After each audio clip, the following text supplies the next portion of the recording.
बिस्मिल्लाहिर्रहमानिर्रहीम अल्लाहुम्मा सल्ली अला मुहम्मद व आले मुहम्मद। अस्सलाम वालेकुम दोस्तों, मैं हूं आपका होस्ट उस्मान अली गोंदल। उम्मीद है आप खैरियत। दोस्तों, आप भी सोच रहे होंगे कि ये कैसी बात है कि एक मुल्क ने इलेक्ट्रिक बसें बना, उसके ऊपर पूरी वीडियो बना रहा है। लेकिन आप ज़रा सोचें कि आपके लिए तो ये कोई बड़ी बात नहीं होगी कि आप इंडिया में बैठे हैं, बांग्लादेश में बैठे हैं या पाकिस्तान में बैठे हैं और आप समझते हैं कि हमारे मुल्क ने फ़लाँ देश से मंगवा ली, बसेस मंगवा ली, चाइना ने बसेस दे दी, उसको रूस ने बसेस दे दी, किसी ने दे दी, किसी को अमेरिका ने हेल्प कर दी और किसी ने जापान ने कुछ हेल्प कर दी और वहाँ पे उन्होंने बसेस बना ली और बसेस से वो काम चलाने लग गए। अब यहाँ पे एक और चीज़ है आपके पास। आप पाकिस्तान की बात कर लें, आपको लाहौर में आपने मेट्रो बस देखी, रावलपिंडी में आपने मेट्रो बस देखी, इस्लामाबाद में आपने, कराची में आपने देखी, मेट्रो बसेस देखी आपने, तो आपने क्या देखा? वहाँ पे क्या होता था? ट्रांसपोर्ट की तो बहुत अच्छी सहूलत थी, लेकिन उसके साथ क्या देखा गया कि वहाँ पे पोल्यूशन कितनी ज़्यादा थी। वो गाड़ियां क्या धुआं नहीं छोड़। लेकिन अब यहाँ पे हम बात कर रहे हैं बर्किना फासो की। बर्किना फासो एक ऐसा मुल्क है जहाँ गुर्बत है। अफ्रीका का जब नाम आता है तो आपके सामने यही होता है कि शायद वहाँ पे गुर्बत है, लोग भूख से मर रहे हैं। जी, हकीकत यही है, ऐसा ही था। इससे पहले ऐसा ही था, लोग भूख से मर रहे थे, लोग एक वक्त की रोटी के लिए लड़ रहे थे, मर रहे थे। वहाँ पे फ्रांस ने कब्जा किया हुआ था। फ्रांस ने किस तरह से कब्जा किया हुआ था? अपनी आर्म्ड फोर्सेस वहां पे बिठाई हुई थी, वो वहीं से खाते पीते थे, वहीं से जो निकलता था, सोना निकलता था, मादनियात निकलती थी, वो ले जाते। लेकिन वहीं पे एक ऐसा लीडर पैदा हुआ, इब्राहिम ट्रावरे, जिसने इक़्तिदार संभाला किस लिए? कुर्सी संभालने के लिए नहीं, हुकूमत करने के लिए नहीं, अपने लोगों की खिदमत करने के लिए उसने इक़्तिदार संभाला और लोगों के लिए ऐसी ऐसी टेक्नोलॉजीज मुतारिफ कराई। लास्ट वीडियो में मैंने आपको बताया था किस तरह इब्राहिम ट्रावरे ने टायरों से सड़क बनाई। वो वीडियो आप देख चुके हैं। तो अब थोड़ा सा आज मैं आपको बताने जा रहा हूं किस तरह से इब्राहिम ट्रावरे ने इलेक्ट्रिक बसेस बनाई। उसने कहा कि बसेस तो बनाऊंगा, ट्रांसपोर्ट का सिस्टम नहीं है। इससे पहले क्या होता है कि हमारे देश की रोड्स बहुत खराब थी, रोड्स हमने बना ली, टायरों से बना ली, उनको बेहतर बनाया। कच्ची रोड्स को हमने बहुत बेहतर बना लिया, दुनिया के लिए एक मिसाल भी कायम कर दी कि हम बहुत अच्छी रोड्स बना रहे हैं। लेकिन वहां पे अब पहले क्या था, कोई बंदा हमारा बीमार हो जाता था, हम उसको हॉस्पिटल नहीं लेके जा सकते थे, उसके लिए गधा गाड़ी इस्तेमाल होती थी या इस तरह का कोई खच्चर वगैरह पे उसको लाद ले जाया जाता था और अक्सर औकात वो बंदा रास्ते में ही उसकी डेथ हो जाती थी, क्योंकि ट्रांसपोर्ट का कोई सिस्टम नहीं था।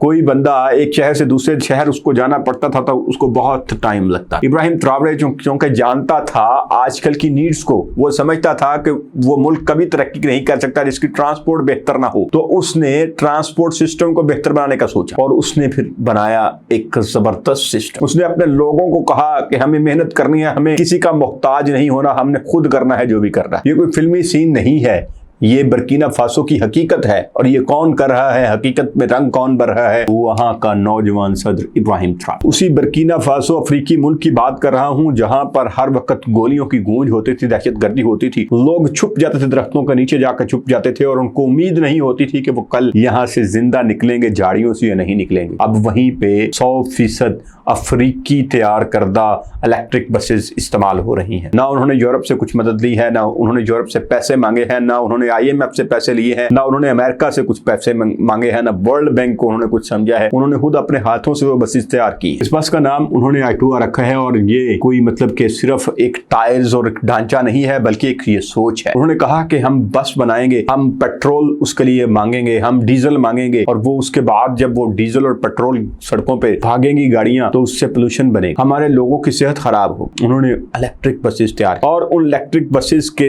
अंदर इतनी जबरदस्त टेक्नोलॉजी, इतना उनका फास्ट चार्जिंग सिस्टम है, 30 मिनट के अंदर अंदर वो चार्ज हो जाती है, फुल चार्ज हो जाती है। और जब वो एक दफा चार्ज हो जाती है 330 किलोमीटर तक वो सफर करती है। एक चार्ज में 330 किलोमीटर तक, मतलब 30 मिनट में वो चार्ज हो और 330 किलोमीटर तक वो सफर करे। अब एक शहर से दूसरे शहर में जाने के लिए आपको पता है कितना 330 किलोमीटर, कितने कितने दूर शहर होंगे, कितने कितने दूर उनको सफर करना पड़ेगा। एक शहर के अंदर भी अगर अंदर भी वो ट्रैवल करें तो 330 किलोमीटर एक दिन में एक गाड़ी मैक्सिमम 330 किलोमीटर ही तय करेगी ना। तो वहीं पे आधे घंटे में वो चार्ज होके सारा दिन वो उस रोड्स पे काम कर रही हैं। 115 बसेस अभी इस वक्त बर्किना फासो के रोड्स के ऊपर मौजूद हैं जो शहरी इस्तेमाल कर रहे हैं।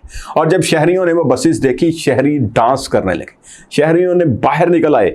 उन्होंने कहा कि हमारे सदर ने जो हमें ख्वाब दिखाए थे वो सिर्फ ख्वाब नहीं थे, वो हकीकत बन रही हैं। बर्किना फासो अजीम बन रहा है। उसकी सरबराही इब्राहिम ट्रावरे कर रहा है। सदर इब्राहिम ट्रावरे जिसने सिर्फ ख्वाब नहीं दिखाए, जिसने सिर्फ गन नहीं उठाई, उसने विजन उठाया।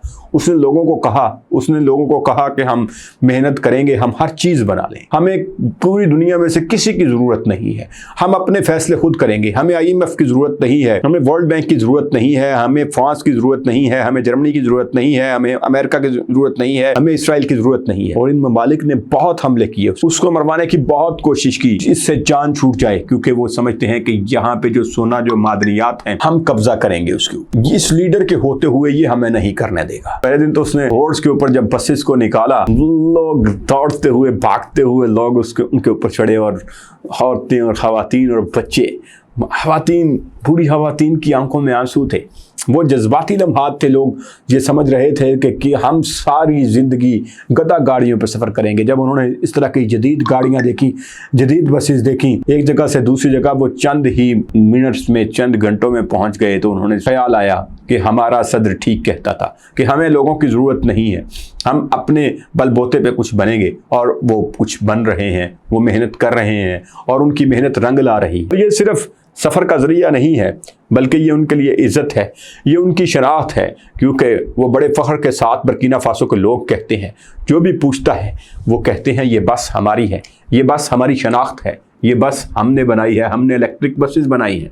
और उसको आपको बताऊं उसके चार्जिंग सिस्टम क्या है, वो सोलर पे चार्ज होती है।